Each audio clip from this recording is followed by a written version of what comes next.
जय माता दी। स्वागत है आप सभी का आपके अपने YouTube चैनल उपासना की उपासना में।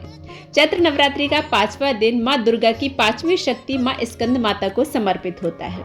माँ स्कंद माता की पूजा की जाती है। इस दिन देवी स्कंद माता कार्तिकेय यानी कि स्कंद कुमार की माता हैं, इसलिए इन्हें स्कंद माता नाम दिया गया है। भगवान स्कंद बाल रूप में इनकी गोद में विराजित हैं। कहते हैं कि नवरात्रि में निसंतान दंपति को स्कंद माता की विशेष उपासना करना चाहिए। पौराणिक मान्यता है कि स्कंद माता की आराधना से सूनी गोद जल्द भर जाती है। तो आइए जानते हैं स्कंद माता की पूजा विधि, मुहूर्त और मंत्र, साथ ही उपाय।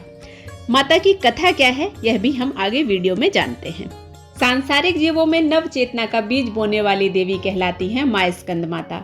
चैत्र नवरात्रि के 5वें दिन स्नान के बाद पीले वस्त्र पहने और फिर देवी को पीला चंदन, पीली चुनरी, पीली चूड़ियाँ, पीले फूल अर्पित करें। पूजा में ओम स्कंद मात्रे नमः मंत्र का जाप करें। माँ स्कंद माता को केले का भोग अति प्रिय है। खीर में केसर डालकर भी नैवेद्य लगाया जाता है। माँ स्कंद माता के मंत्रों का जाप करें और आरती के बाद 5 कन्याओं को केले का प्रसाद बांटें। इससे देवी स्कंद माता अतिशीघ्र प्रसन्न होती हैं और संतान पर आने वाले सभी कष्टों का नाश करती हैं। संतान हर कठिनाई को आसानी से पार करने में सक्षम बनता है। माता को पीला रंग पसंद है और भोग में केला पसंद है। माता का मंत्र है ओम ह्रीं क्लीं स्वामिन्ये नमः। या देवी सर्वभूतेषु माँ स्कंद माता रूपेण संस्था, नमस्तस्यै नमस्तस्यै नमस्तस्यै नमो नमः। इस मंत्र का जाप करते हुए माता की पूजा करना चाहिए। ऐसा करने से माता शीघ्र प्रसन्न होती है और संतान को उत्तम स्वास्थ्य और शतायु प्रदान करती हैं, सौभाग्य में वृद्धि करती हैं। नवरात्रि के 5वें दिन स्कंद माता की पूजा करने से संतान को उत्तम स्वास्थ्य और शतायु प्राप्त होती है। साथ ही निसंतान दंपत्ति को संतान प्राप्ति के योग बनते हैं। संतान प्राप्ति की कामना के लिए एक चुनरी में नारियल बांध लें। देवी को नारियल और चुनरी उनके चरणों में समर्पित कर दे, उनका ध्यान करते हुए। इसके बाद इसे आप अपने शयन कक्ष में अपने सिरहाने रख लें। स्कंद माता की पूजा से संतान की प्राप्ति में आ रही सारी बाधाएं दूर होती हैं। इस उपाय को आप अपनाते हैं तो आप देखेंगे कि आपके जीवन में संतान प्राप्ति के योग निसंदेह बन रहे हैं। शेर पर सवार स्कंद माता की 4 भुजाएं हैं, जिसमें देवी अपनी ऊपर वाली दाईं भुजा में बालक कार्तिकेय को गोद में बैठाए हुए हैं और नीचे वाली दाईं भुजा में कमल पुष्प लिए हुए हैं। ऊपर वाली बाईं भुजा से इन्होंने जगत तारण वरद मुद्रा बना रखी है।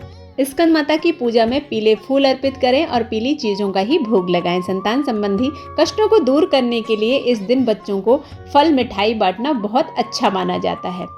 इनकी पूजा से भगवान कार्तिकेय की पूजा स्वयं हो जाती है। स्कंद माता की साधना से साधकों को आरोग्यता प्राप्त होती है, बुद्धिमत्ता बढ़ती है, ज्ञान की प्राप्ति होती है। इनकी उपासना से समस्त इच्छाएं पूर्ण हो जाती हैं। भक्तों को परम शांति और सुख का अनुभव होता है। सूर्य मंडल की अधिष्ठात्री देवी होने के कारण इनका उपासक अलौकिक तेज और कांति से संपन्न होता है। संतान सुख और रोग मुक्ति के लिए स्कंद माता की पूजा अवश्य करना चाहिए। पौराणिक कथा के अनुसार कहते हैं कि एक तारकासुर नामक राक्षस था, जिसका अंत केवल शिव पुत्र के हाथों ही संभव था। तब मां पार्वती ने अपने पुत्र स्कंद को युद्ध के लिए प्रशिक्षित करने के लिए स्कंद माता का रूप लिया था। स्कंद माता से युद्ध प्रशिक्षण के बाद भगवान कार्तिकेय ने तारकासुर का अंत किया था। स्कंद माता हिमालय की पुत्री पार्वती हैं। इन्हें माहेश्वरी और गौरी नाम से भी जाना जाता है।